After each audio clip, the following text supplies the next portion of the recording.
Hello. Hello. How's everybody doing? Yeah, good, bad, Good. indifferent? Thanks for coming out to see us talk about documentaries and dragons. We are 2/3 of the filmmaking team behind the documentary Eye of the Beholder, The Art of Dungeons and Dragons. The other third is in New York. His name is Brian Stillman. Wish he could be here with us.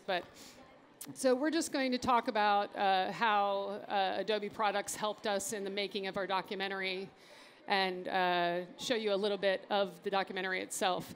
Well, before we start, raise your hand if you've played Dungeons & Dragons before. Anybody? Woo! Excellent. Awesome. That's great. This film was made for you. We made this film because I personally am a lifelong D&D dork.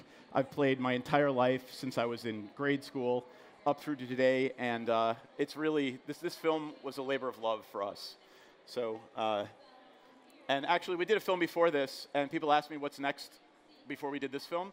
And my answer was, I don't care because of the first film we did. My wife plays D&D with me now. Yes, I play a centaur barbarian right now. So that's always teetering on the edge of rage. It really makes me concerned that my wife wants to play a barbarian teetering on the edge of rage. But anyway, that said, I'm playing an elven paladin. An elven paladin, yes. Because I'm an attorney in real life, so I'm kind of an asshole in real life. So I get to play the nice guy in D&D. And I'm a nice person, and that's why I'm playing a barbarian, so I can get out my frustrations. But anyway, enough about our D&D characters, because that's exciting. So we're going to move on here. And first, we're just going to tell you a little bit about who we are. My name's Kelley Slagle. I'm a director, producer, and editor of independent series, shorts, and feature films, including Eye of the Beholder.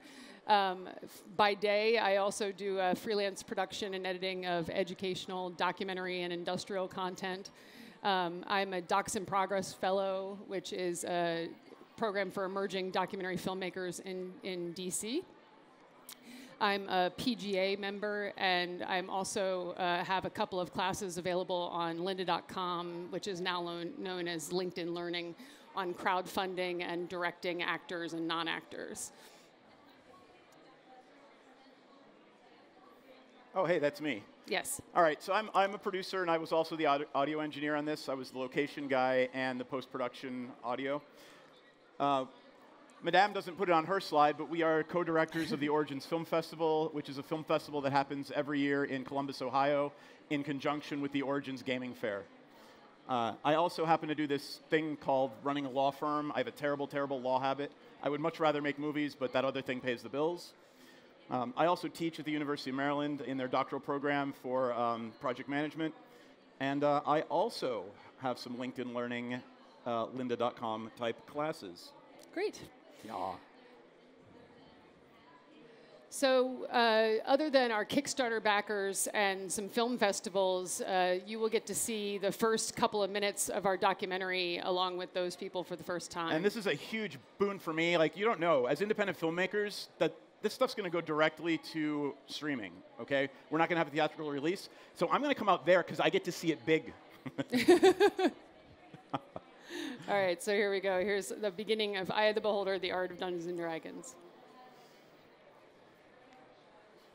Dungeons & Dragons is a game about imagination, but imagination needs something to work off of. Dungeons & Dragons is a fantasy role-playing game, and the artwork is fantastical artwork.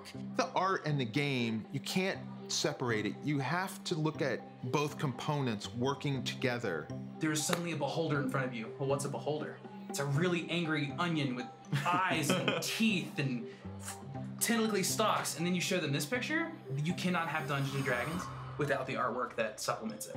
The lack of defined border to Dungeons & Dragons and the art form that then kind of goes along with it allows for an incredible creative outpouring and expression. You're developing and being part of a whole nother world. Heroines and villains and dragons and all these wild, fantastic animals. I know my mother looked at me a couple of times like, you're doing what? D&D was a perfect fit for me. I got to not only draw it, but make stories about it and scare my friends. Monsters and fantasy fused with gaming. It's just, how could you resist? Why wouldn't anybody be in love with this stuff? D&D art is cool. Like, it's stuff that takes you into a different world, into a different idea of like how to think. It empowered my imagination. All the modules, all the adventures, everything, it was important. But the art was the reason why I bought a book. When TSR and Dungeons and Dragons came about, yeah, you'd go to the mall at Walden Books or something like that, and you'd go into the gaming department, and yeah, you'd just be like, wow, look at this new book. The cover's awesome.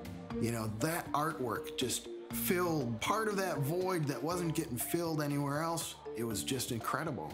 Every time I would pick something up, I wanted to be a part of the game through the artwork. What TSR and their artists were able to do is epic. You know, it's funny, you walk into a bookstore now, or you walk into really any kind of store now, and you're gonna see fantasy art. You're gonna see a dragon or a monster or something, they're everywhere. D&D art was kind of the precursor to all that stuff. It laid the foundation for that all to build on.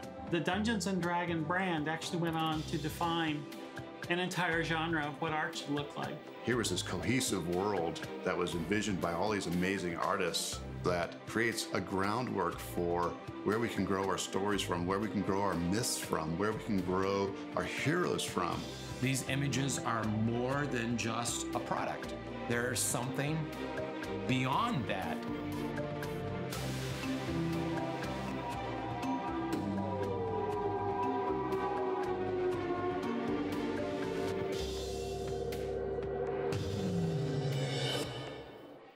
So that was the, thank you, the first couple minutes of the documentary. And you can come back up now. Thanks. So this adventure took us 3 years of compiling all the interviews together, which were about 40 different interviews with TSR artists, insiders, and fans of the artwork. And we ended up with 72 hours of footage all told. And just to be clear, there were 3 people on this team. Yes. My wife, myself, and our partner, Brian. Yeah, that's the team. That's it for 40 interviews and 72 hours of footage. So the big challenge, of course, was going to be how we were going to manage all that footage and be able to find our story within it. And so that's where we started in with Premiere, helping us out with that. So when I first started going through the footage, I was determined to log all the footage properly and be able to find things quickly and easily. And I decided to be fairly anal retentive about it by using the meta-logging workspace within Premiere to go through every single clip and note things about it. And this workspace really allowed me to do that. I went as far as doing keywords for every single clip. And we're talking hundreds and hundreds of clips. But to be honest, I only did this for about 5 interviews. After the 5th interview, I decided maybe I was doing things a little bit too granularly. But the great thing about Premiere and the meta-logging workspace in general is it allows you to be as obsessive compulsive as you want. It really, you know, if that's the workflow you want, you have the ability to do it. I even added custom metadata columns for shot composition and location, and even the addition of Dungeons and Dragons that they were talking about in that particular clip. So you can do it ad nauseum. You can keep going and get as meticulous as you want. So it's one way of approaching your logging when you're dealing with that much footage. So the next thing I did was I wanted to make a transcript of every single interview. And I could have done that in the traditional way by going to a service and having them transcribe it for me, but I decided to use a plugin called Transcriptive, and actually their booth is right there that works with Premiere. Yeah. Yeah, and in that same token, I would like to call out someone who's in the audience and happens to be on that screen right now. Community manager at Dungeons and Dragons. Hello. And she is the most phonogenic of all of our subjects, so she'll probably appear more times. Yes. So I had to get a transcript done. So the Transcriptive plugin is great because it uses automated speech recognition software to do your transcripts and costs about 8 cents per minute versus the $1 or $1.50 a minute you would be paying a real person to do your transcription. It's not 100% accurate, but it runs around 85 to 90% accuracy that I've found. And the plugin lets you do editing of transcripts right within Premiere. It lets you import other transcripts if you have them, search and replace terms, things like that. So it's an amazing plugin that I used. I can assert that it does not recognize Lolth, Demon Queen of Spiders. It will does not not recognize very specific Dungeons and Dragons names. And every time somebody said D&D, it always came up with a new fun way of saying what that word was. But if you're not doing transcripts for exact values and you're doing it for informational purposes for yourself, just to find things, it's a great plugin. The best part about it was that it allowed me to do sequence markers right from the plugin. So I was able to export to sequence markers, so I could, for every couple of sentences, be able to find something that Satine said or someone else said in the documentary. And I was able to search those markers. And just to be very clear, 72 hours of footage, she had to know where within those 72 hours of footage one person said one thing. Yeah, that's the editor job. Yeah, So again, I highly recommend that plugin if you're looking for transcripts. The next thing I did was in addition to having one sequence that was the actual transcription of what everyone said, I made another sequence that I made my own markers on and summarized what they said so I could find subject matter pretty easily. So I didn't need to know exactly the words that were spoken. So this was a way for me to review that 72 hours of footage and get to know it really, really well by summarizing every clip, what they said. So I did sequence markers where I could see them easily on the timeline. I could even do color coding if I wanted to get really meticulous about it. And also, I did it at the clip level sometimes instead of the sequence markers. You can approach it either way. As long as you're using the markers to determine what people are talking about, everything's fine. So this is the actual timeline from the completed film once all the editing took place over 3 months to get to the final cut. The thing I wanted to point out here, this is about 1 hour and 15 out of the 1.5 hours that the film eventually was, but I couldn't fit it all on the screen. What I wanted to point out was V2 through V6, all that pink is artwork that we included in the film. I know because I had to do a log of every single cut in the film that there were 851 cuts in the film, and of those 851 cuts, 333 of them were pieces of artwork. So it was a massive amount of assets to manage. So how was I going to do that? I had over 4 dozen folders of artwork to choose from, over 1,000 pieces of art, and I knew we weren't going to be able to include all of it in the film, so I needed to be able to sort through all that artwork and pick and choose what I wanted to include and be able to see it easily. So instead of doing it through my Finder window, I decided to use Bridge to display all the artwork prominently so I could go through it and I could rate the artwork and indicate my selects very easily.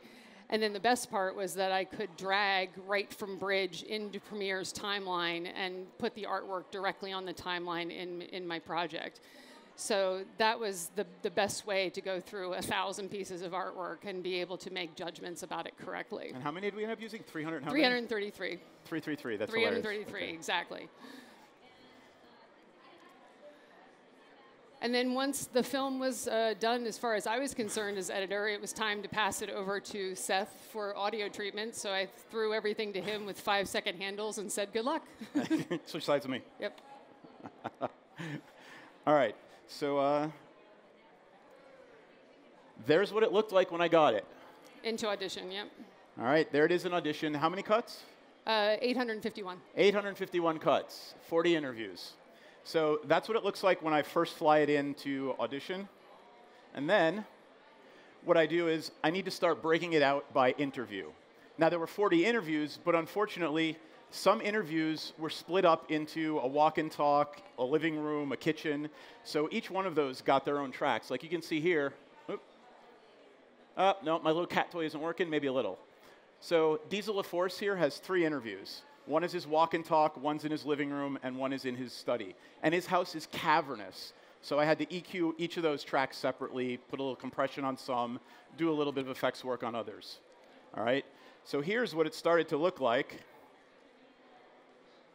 That is what it starts to look like when I split each individual interview out to their own tracks. And here, and here. 94 tracks of audio. All right? And that's just the audio. And That that is doesn't just include the audio. the dialogue. It doesn't include the music. There is no music in that. That is just the interview subject speaking, 94 tracks. There might be 1 or 2 sound effects in there. I think I've got a page-turning sound effect on one track. But yeah, it's a lot of fun. So this is a sample effects rack. As you can see, it's actually Satine's effects rack. So when I was EQing her vocals, I used a dialogue denoiser on most tracks. I used a multi-band compressor, parametric EQ, and a Deesser. All right, and here's how it broke out a little more. So this is Isotope's dialogue denoiser. I understand from Durin that I can do this inside of Adobe, inside of Audition now. So for the next project, I don't have to use this. I can actually use the internal Audition stuff. This is a multi-band compressor, and this again is Satine's track. So it's set up for a female voice. You can see the settings there that I use generally on female voices in an alto range. Parametric EQ, again, Satine's track. So this is a female voice, and this is the EQ that I use to sort of suck some boominess out, some boxiness out, and add a little bit of shimmer in the high end. Now, there were some tracks. I hate sibilance. It drives me crazy. So I usually put a Deesser on every track. These are my settings for, again, an alto female voice to remove S's, really annoying S's. Some tracks, I actually needed to use what we call a de-reverb processor. So when I spoke earlier about Diesel's 3 tracks, I said his house was cavernous. And by cavernous, I really mean cavernous. It was a 3-story foyer, and it sounded like he was in, this ridiculous cathedral. So my job as an audio engineer is not to make it perfect. My job is to make each interview non-intrusive. So if there's some sound in there, it doesn't take you out of the film. I don't want to make it perfect. I just want to make it so that it doesn't jar the viewer so that they're taken out of the film. So what I did was I flew it out into de-reverb. I did a couple of small passes, because if you do anything in one huge pass, you're going to introduce artifacts, and it's going to start sounding nasty. So do small passes with these things to get a little bit out each time. And then it started to sound a little better, and it didn't take you out of the film. Certain things needed spectral repair. So this is a sample of something I flew out and did some spectral repair on. I'm not sure exactly what that is. It sounds like from the looks of it, it looks like a doorbell or a beep or something, a long, solid sound in one band. Speaking of that, there were several interviews where I had to remove some awful, awful, awful sounds. One was an ice machine. One, the gentleman thought it was a great idea to start ripping off sheets of tin foil to cover things during the interview. All right. So this is a sample of, we were in California interviewing Errol Otis, and there was a yard crew working. And despite our best efforts and our nicest requests, they continued to chainsaw right outside the window during the interview. So I'm not sure you can hear it here because there's an incredible amount of ambient noise, but here's what it sounds like. We were on the 3rd floor. It wasn't a very large office. We each had a drawing table. And it was pretty Spartan. But in the months to come, we added several artists and moved to the 2nd floor. And that was a much larger space. Trust us, there is a lot of chainsaw in the background of that. I can hear it up here on this speaker, but it's blasting right in my face. So. And again, as an audio engineer, I'm used to listening to this stuff in a dead space with nothing else around me. Not, 20,000 people screaming about the latest audio and video gear. But here it is, now with 100% less chainsaw. We were on the 3rd floor. It wasn't a very large office. We each had a drawing table. And it was pretty Spartan. But in the months to come, we added several artists and moved to the 2nd floor. And that was a much larger space. Now, it's also a great example of I EQ'd it properly, I used the Deesser, and he's not so harsh in certain frequencies as he was in the previous example. How did you get rid of the chainsaw? How did I get rid of the chainsaw? Multiple passes with outside. I flew it out of Audition. I used some isotope things, and then I brought it back in, and I did my whole effects chain on top of it. So all in all, that what was it, 10 seconds of audio probably took me 4 hours. And of course, I, as editor, had to pick that part for Right. you. So if anyone in here is an audio editor or post editor, just be assured that no matter what, your editor will always pick the worst audio takes. That's it. Yep. That's our It's job. Murphy's Law. So let's talk a little bit about the music for the film now. We hired an amazing composer named Noah Potter. He was just awesome. He's worked with us on several other projects, but we were budget limited. We could only afford a couple of songs. And as you can see, some of these are hilarious. They're all, if you're a D&D nerd, the names of these songs are awesome. And that's why we actually hired Noah, because Noah's like, he gave me a discount because I'm a D&D nerd. I want to do the music for this. So we've got, an Adorned Pouncer is a nod to Magic the Gathering. Anyway, we could afford this many songs. However, out of the stems, I reconstructed about 25 different songs. As you can see on the other side, those are the ones that I reconstructed based on the stems he gave me. So when we flip over and take a look at how the music works, you can see unboxing, unboxing, unboxing, unboxing. There's about 4 different versions of that song. And I out of the stems he gave me, I happen to be a composer too, so I could actually do this. I'm assuming some people can, some people can't, but it's a great way if you know your way around on audio editing software or a digital workstation. Take the stems, play around with them a little bit. You can create several different songs that won't bore the listeners. Great. And there we are. So Eye of the Beholder, The Art of Dungeons & Dragons is being distributed by the Nacelle Company. And we, on May 14th, will be on a streaming platform near you, iTunes, Google Play, Amazon. You can find us there. And you can also check us out on dndartdoc.com for all the latest. You can find us on Facebook and Twitter as well. We really enjoyed making this movie, and we're really hoping everybody enjoys watching it. Yep. So thanks for coming out today to hear us talk about it. Thanks, folks. Thank you.